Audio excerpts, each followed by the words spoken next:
Blood dripped from Zara's scrub brush onto white marble. She cleaned this floor 6 times this month. Always blood. Always 3 in the morning when the house staff pretended not to hear screams from the basement. Her knees ached against cold stone. 270 pounds made kneeling torture, but complaining meant replacement. At 42, jobless black women with criminal records didn't get second chances. The fat maid. Zara's hands froze. That voice owned this mansion, this city, her entire existence. Conde Beck stood above her, designer shoes inches from her trembling fingers. Behind him, 6 drunk enforcers swayed, reeking of whiskey and violence. The Korean Mafia boss smiled like a wolf watching prey. My associates are bored. You'll entertain them. Before we start, make sure to hit like and subscribe, and really I'm curious, where are you watching from? Drop your country name in the comments. I love seeing how far our stories travel. Zara's throat closed. She needed this job. Needed the health insurance keeping 12-year-old Brianna alive in Cedars-Sinai Hospital. Leukemia didn't care about dignity. Stand up, Conde commanded. She obeyed, joined screaming. Other maids watched from doorways, relief flooding their faces. Not them. Not tonight. Hyunwoo. Conde gestured to his lead enforcer, a scarred monster who'd reportedly killed 17 men barehanded. Fight her. Show her what happens to disappointing people. The room exploded with laughter. Hyunwoo cracked his knuckles, grinning. This was the game. Humiliate the help. Assert control. Zara had watched him force elderly gardeners to box, make cooks wrestle for scraps. But then Conde pulled out his phone. Is this her? He swiped to a photo. Brianna? Zara's daughter smiled weakly from a hospital bed, bald from chemotherapy, tubes running from her thin arms. Would you fight a monster to save your child? What Conde didn't know was Zara Williams hadn't always scrubbed floors. 15 years ago, Detroit's underground called her the Hurricane. First black woman to win the illegal mixed martial arts championship. She'd fought in cages where winners walked out and losers got carried. Broken ribs. Shattered jaws. Enough money for nursing school. Then came the fight that destroyed everything. An opponent who wouldn't stay down. Zara's fist connecting wrong. The sickening crack of his spine. Paralysis. Prison. Her nursing license revoked. Her first daughter taken by foster services. She'd searched for that girl 13 years. Never found her. After prison, Zara reinvented herself. Gained weight deliberately, becoming invisible. Moved west. Had Brianna with a man who vanished. Became nobody. Now this crime lord wanted sport. I know about your daughter. Conde interrupted her silence. The sick one drowning in medical bills. He stepped closer. Fight and lose gracefully. I double your salary. Refuse? He shrugged. Hospitals are expensive. I own many doctors who might find your insurance suddenly invalid. What a shame, Conde continued, staring at Brianna's photo. So young. So fragile. The threat hung like a noose. Something cold crystallized in Zara's chest. Not anger. Colder. The woman who'd survived Detroit's underground rising from the grave she'd dug. I'll fight, Zara said quietly. But not Hyunwoo.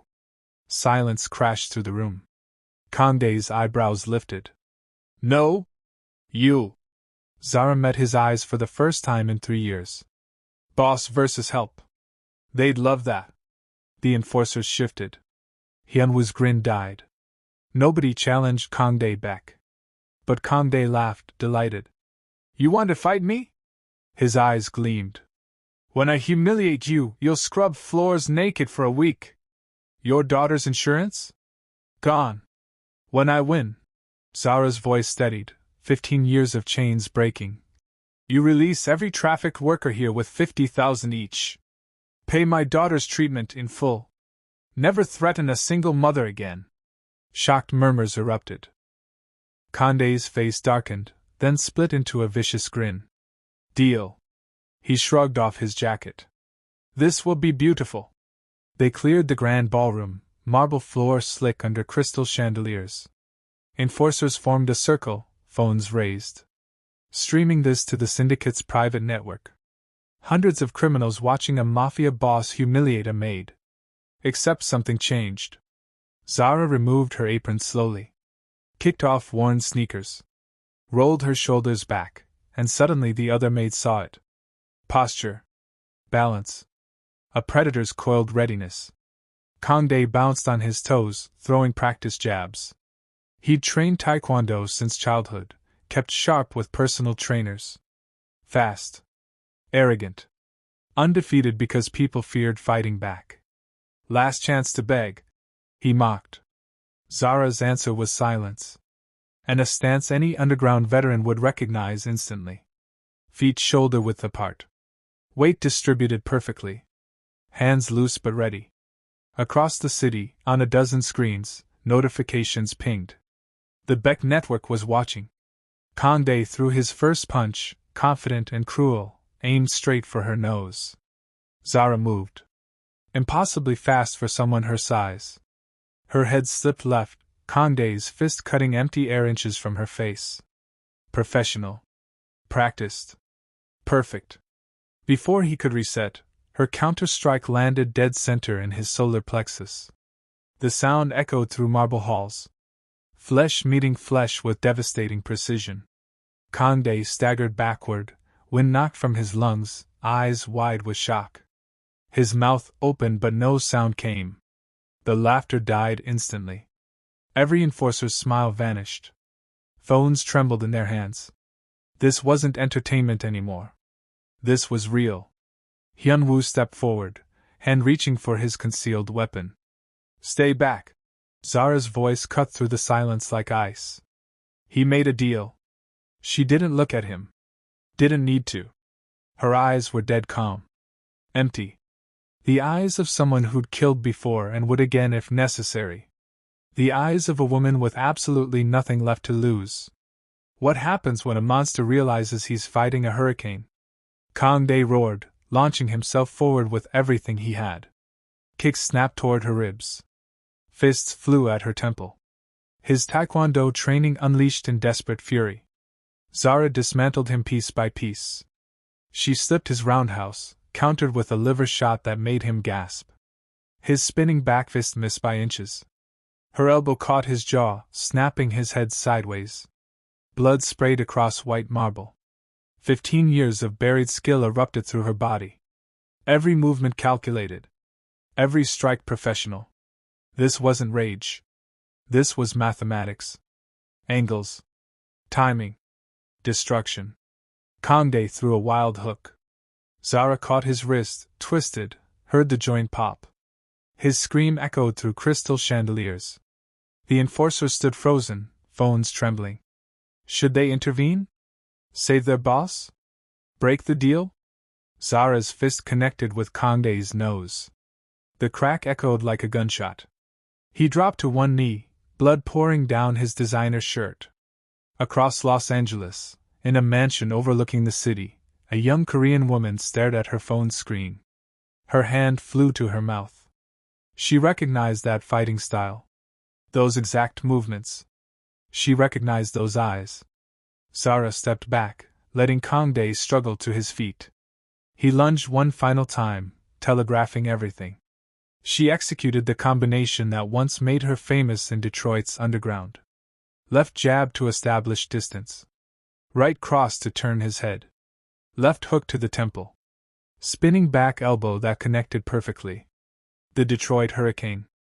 Kangdae collapsed face first onto marble, unconscious, blood pooling beneath him. Silence crashed through the ballroom. The trafficked maids clutched each other, weeping with relief. Hyunwoo and the other enforcers slowly lowered their heads, fists pressed to their chests. Respect. Recognition. Something Zara hadn't seen in 15 years. But she wasn't celebrating. Her eyes fixed on Kangdae's phone, fallen beside his bleeding face. The live stream was still running. The chat section exploded with messages scrolling faster than she could read. Then one message appeared in all caps, repeated by dozens of accounts. Someone is coming. The daughter is coming. What daughter? The mansion's front doors exploded inward. A young woman in expensive clothes ran through, designer heels clicking on marble. 21, maybe 22. Korean features, but something else underneath. Something familiar. She stopped in the ballroom doorway, chest heaving, tears streaming down her face. Mama! Zara's world tilted sideways. This girl had her eyes. Her nose. Her exact cheekbones. The same small scar above her left eyebrow from a childhood accident Zara remembered like yesterday. Mi-sun, Hyunwoo whispered, stepping back. Mi-sun Baek. Kande's adopted daughter. But Zara knew better. This was Amara. Her firstborn. The daughter she'd lost to foster services 15 years ago, when the prison gates closed behind her. I've been watching the live stream. Mi-sun sobbed, running forward. From his house. I recognized you. The way you move. Everything. She stopped inches away, trembling. He's not my father, she choked out. He's the man who bought me. And I've been looking for you my whole life. The truth poured out in broken sentences. Kande had adopted Mi-sun from the foster system 13 years ago under false documents. Used her American citizenship for political connections, business deals, legitimacy. She was leverage, not family. Mi-sun had found partial records 2 years ago. Zara's name. The prison sentence. Fragments of a past stolen from both of them. I've been searching, Mi-sun whispered. Every database. Every lead. Tonight's live stream had been fate. Hyunwoo stepped forward, his scarred face twisted with disgust. He trafficked a child? His voice shook. His own daughter was trafficked? The other enforcers shifted. Family loyalty ran deep in their world. Kande had violated something sacred. We follow you now, Hyunwoo said to Zara. Not him. Kande groaned, consciousness returning. Zara had seconds to choose. Take revenge for 15 stolen years? Or grab both daughters and run before this world swallowed them whole? Which would you choose? 3 months later, sunshine poured through the windows of Cedar-Sinai Hospital. Brianna sat up in bed, hair growing back in soft curls, skin results showing full remission. Mom, can we go now? She laughed. Zara smiled, squeezing her hand. Every trafficked worker from the Baek estate had been released with full settlements. Hyunwoo's testimony to federal prosecutors collapsed the entire syndicate. Kande would spend life in prison. The adoption was voided. Amara legally reclaimed her birth name. Now Zara coached self-defense at a women's shelter, teaching others to find their strength. The hurricane nickname stayed retired. Mi-sun and Brianna sat together on the hospital bed, sisters finally united, laughing about everything and nothing. Zara watched them, her 2 daughters, her entire world. She'd never thrown another punch after that night. Didn't need to. Some storms destroy everything in their path. Others clear the air, washing away poison, making room for new growth. Zara Williams had done both. If this story moved you, hit subscribe and turn on notifications so you never miss stories that inspire. Drop your thoughts in the comments and share how this story touched you. Your words might inspire someone else who needs to hear it today.